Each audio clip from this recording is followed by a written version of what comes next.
let's move on as we create steps to make this beautiful winter weaving evergreen tree.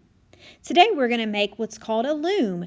This is going to help us create that beautiful square pattern for our tree. You could use light green or dark green construction paper. Make sure your paper is turned vertical, not horizontal. Make sure your paper is nice and tall, not short and wide. This is vertical. This is not. Please don't turn it this way. We want it to be vertical so that our loom can be nice and tall. We're going to fold our loom in half now. So grab the bottom of your paper, bring it up to the top, and try to make your corners match as best you can. If it's not perfectly matched together at the top or even, that's okay. This would be the wrong way though. We call this hot dog style. Please don't fold it this way. We want to fold it this way. This is called hamburger style because it's more in the shape of a rectangle or a square. Now remember, if your paper doesn't line up perfectly, that's all right. But we don't want to line it up, leave a big gap like that. Okay, we want to move it up a little closer to even. When you think it's even, I like to press the bottom just to hold the paper in place, and then I like to smooth my hand and press it down from left to right to make a crease. Very good. Now, we're going to leave it like this. Please don't turn your paper. It must stay in this direction. And we're going to do some folding. Please pay attention carefully. Grab the top of your paper and you want to fold a little tiny rectangle about that size. If it's a little bigger or smaller than mine, it's okay. Just try to make sure your line is as straight as possible. And when you're happy with it, use your finger or your hand to press it down like we did before and crease it. And you have a little flap. You want it to stay that way, okay? And this flap or this fold is going to be very important later. Above the flap, you're going to write your first and last name with a pencil. Please leave it folded. Even if it sticks up a little bit, we want to keep that crease where it is because it's going to be very, very important for our next step. Please do not turn it upside down like that. You want the flap to be at the top. There you go. Now, we're going to be using some scissors for our next step. To use scissors correctly, we put our thumb in the small hole and 2 or 3 fingers in the other hole, and we want to hold our scissors in the hand that we write with. When we're using our scissors, we open and close when we want to cut, and we use them safely, please. Now, we're going to find the middle of our paper at the bottom. So grab a pencil, and you're going to make a little dot or a little short line at the bottom middle, okay? The bottom middle. Let's focus, Miss Dalmy. What's going on with your camera? Also, remember our fold line.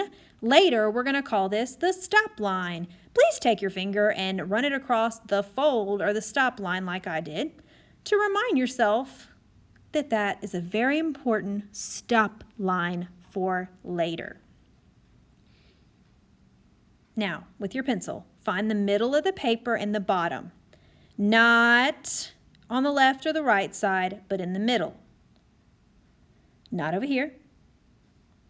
Not over there. The middle, Miss Dalmy. No, that's the middle of the paper. We want to find the middle and the bottom. There we go. Once you find the middle bottom, make a little dot or a little mark with your pencil. And these are only for your eyes, so it doesn't have to be very big or very dark. Now, grab those scissors correctly, and you're going to cut on that little dot all the way to the stop line. And you're going to cut in a vertical line, very slowly, very carefully, all the way to the stop line. Not sideways, not to the right, not to the left, but up. You're going to try your best to make the straightest vertical line with your scissors as you can. If it's not perfect, that's okay. We don't want to stop right there. We want to go all the way to the stop line. When you get close, go extra slow and extra careful so that you don't go past the stop line. Make sure that your paper still stays folded, and you will have two pieces, the left side and the right side. And we cut our paper, we split it into two parts. We put it in half. I wonder how we would split this paper into 4 equal parts.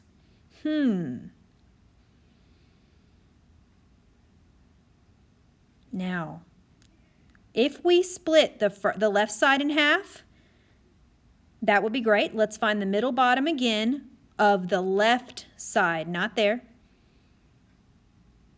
Not there. The middle, please. There we go. And make a little dot or a line with your pencil. And we're going to do the same on the right side. Middle, bottom of the paper. And make a little dot. Not there. Not there. There we go. That's the middle. And when we cut these, I bet you our paper will be cut into 4 equal parts.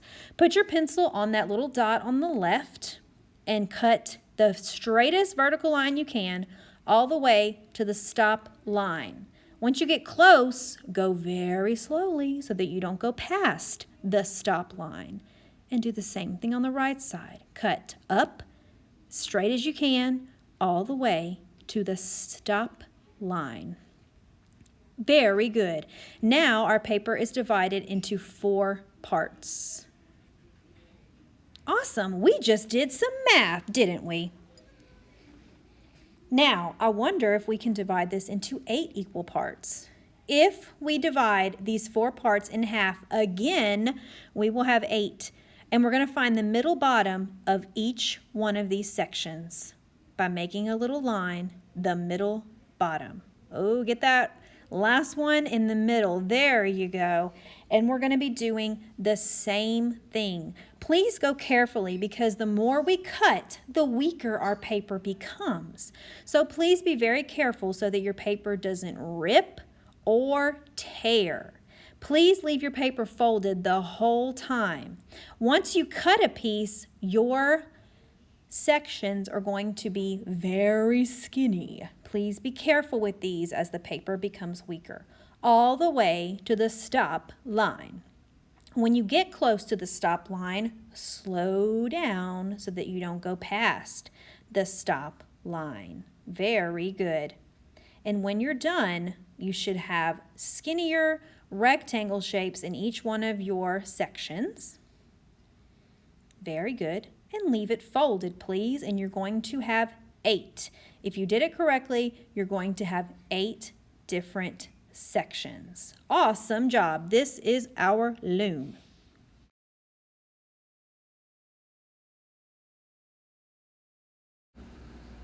Now we're going to use our loom for weaving.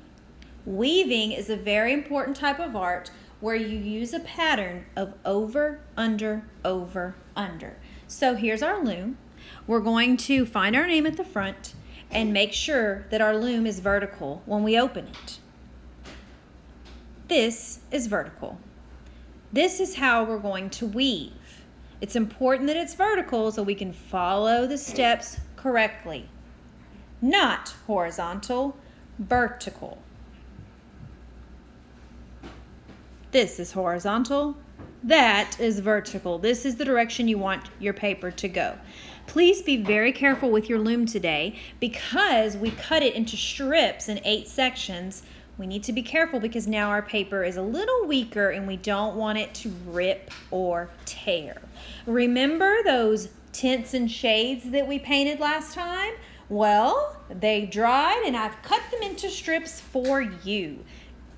You're going to get a variety of colors and you get to choose the ones for your weaving. They can be the light ones, the dark ones, but I like to use a little bit of both.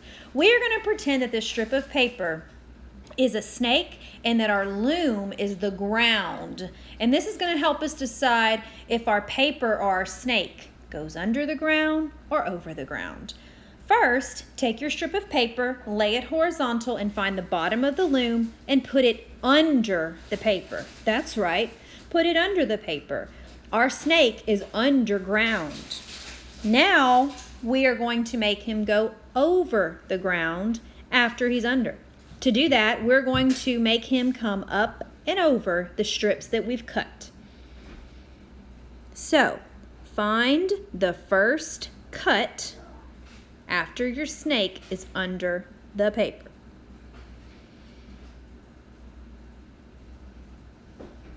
Here it is. And you're going to gently lift that paper with your finger. Maybe your opposite hand can help. And then pull your snake out so that his little head is going to be poking out. There he is. Now he's on top or over the ground. We're going to repeat this step of over, under, until we get to the edge. We're going to have a construction paper square, then a painted square. Now I found my next cut. So he went under, over. Now he's going to go back under. So I lift that third cut or the third strip with my hand, tucking my snake under the ground, and then I'm going to pull him out so that he can come back over. This is weaving. Over, under, under. And I want to check and make sure that I have one construction paper square, one painted square. One construction square, one painted square. That way I know that I'm doing it correctly. I'm going to keep going until my snake gets to the end. Sometimes I like to pull on his tail and make him go forward or backwards. That might help too. You're going to have to cooperate with the paper, and whatever you need to do, tug, pull, lift, anything can help you if you figured out a way. Please be patient with yourself and patient with the paper. There, I've done my first strip and I pushed my snake down to the very bottom. Now, if you make a mistake, you can always pull it back and redo it. This is what a mistake might look like. Something like this. Look there. I skipped this cut. That means that I messed up my pattern. So, what do I need to do to fix that when I have two strips like this instead of one strip construction and one strip painted? Well, I pull it out and I redo it. Or I just pull the snake out enough to fix my mistake, and then I keep going. Excellent. Now, I can pick another strip. It can be the same type of green or a new one, because no matter what, we are going to make a beautiful pattern each time. Your snake is horizontal to start, and you will start this time the opposite way. So this time, our snake starts over or on top of the green paper, right above my old snake. So see here, I'm starting on top of this first strip. Lay your snake right there. Then he's going to go under. So I did it the opposite way as the first time. Over, under, under. I'm doing the same thing I did the first time, even though my snake started on top of the paper. Over, under, under. Lifting the strips as I go and making my snake move to the left. Very good. Painted paper, construction. Painted paper, construction. I'm checking my pattern to make sure that it looks right. Now, this is what might happen if I make a mistake again. This time I skipped so that I have a big old block of painted paper because I skipped that strip. So back it up and just fix the mistake. Awesome.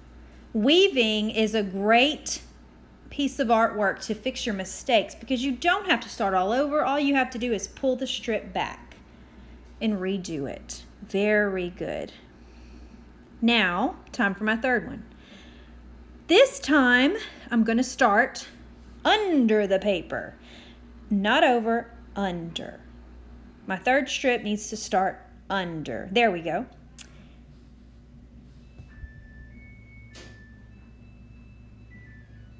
Now, first strip, he's under. Then I need to poke him out so that he's over. Lift the next strip, under again, then over, then under. You see how I'm using my opposite hand to lift the paper and kind of work with the paper because sometimes it can be very stubborn. Push it down. I'm pushing my snakes down every time I finish. That is called packing, and that will make it so I have lots of room at the top for more strips, and so my strips stay nice and straight and stay put. This time, I'm going to start over the paper. I need to go under. Oh, never mind. It's true. We start on top. Sorry about that. Over, under, all the way to the edge. Push it down so that your strips stay put. I like to push all of mine down each time. That step is very important. Okay, here we go again. This time we're starting under, but I just wanted to show you what happens if you start on the wrong side of the paper. You might not think it's a big deal, but look what happens. My paper is sliding all over the place. It's not staying put. That probably means that I started the wrong side. I should have started under the paper. When I have two painted squares on top of each other, that means I made a mistake. And I need to take this one, pull it out, and start over. I'm going to continue. Now, you know that you're finished when you get towards the top and you can't fit any more squares because it's too tight. Please don't force any strips so that your paper rips. When it gets too tight and you're near the top, you're finished. I'm going to speed this up. Please always remember that your artwork needs to be nice and slow, nice and neat. You're not going as fast as me. You're just watching. Have fun finishing your weaving.